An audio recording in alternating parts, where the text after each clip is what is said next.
Bismillahirrahmanirrahim. Kalau tentang tayamum itu sebenarnya niatnya itu ada tingkatannya. Di dalam kitab Taqriratus Syadidah itu disebutkan seperti ini. Bismillahirrahmanirrahim. Di dalam tingkatan atau martabah atau derajat niat di dalam bertayamum itu sebenarnya ada 3 macam. Yang pertama adalah fardu ain. Ini adalah tingkatan tertinggi. Nah, niat tayamum yang seperti ini memperbolehkan sholat wajib, ya, sholat wajib atau sholat fardu, atau fardunya tawaf atau tawaf yang fardu. Ketika seseorang itu melaksanakan seperti itu niat tayamumnya, maka dia itu boleh sholat fardu, ya, dan juga sunnah yang lainnya. Sholat sunnah seperti juga sholat janazah, memegang Al-Quran.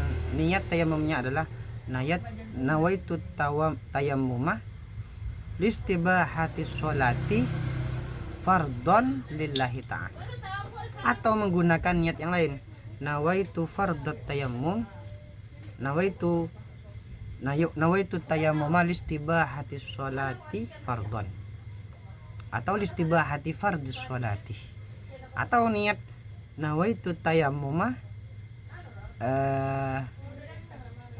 listibahati fardhis sholati, listibahati fardhit tawafi, dan lain sebagainya. Itu boleh melaksanakan sholat fardu ataupun tawaf fardu dan sholat sunnah yang lainnya. Yang kedua, fardu kifayah atau sunnah tingkatan yang menengah-nengah saja.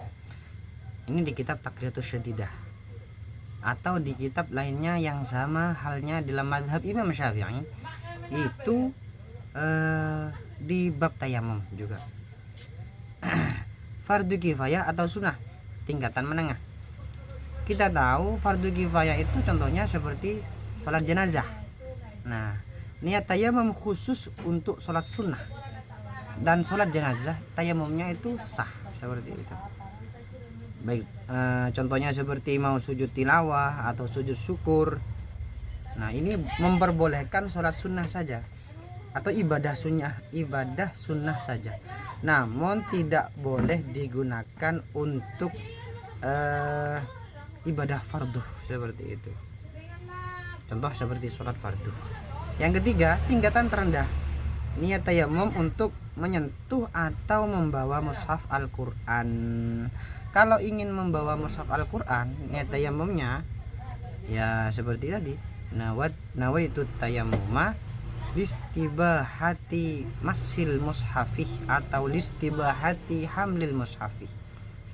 Timbullah pertanyaan dari 3 tingkatan ini, bahwasanya ternyata kalau seseorang mau jima di tempat itu memang biasa nggak ada air dan ketepatan tidak ada air, maka kalau seperti itu niatnya bagaimana? Kalau mau jima ternyata alat sesuci itu hanya bisa bertayamum, maka niatnya itu seperti biasa. Gimana seperti biasa? Nawaitu tayammumah ya lil jima'i gitu. Seperti itu, lil jima. Sudah sampai sini dulu. Mungkin itu adalah keterangan yang bisa saya sampaikan di dalam kitab Taqriratus Syadidah. Mungkin bisa ditanyakan kembali kalau ada hal-hal yang mungkin sulit di dalam benak saudara-saudari semuanya. Akhirnya ini wal afu minkum. Assalamualaikum warahmatullahi wabarakatuh.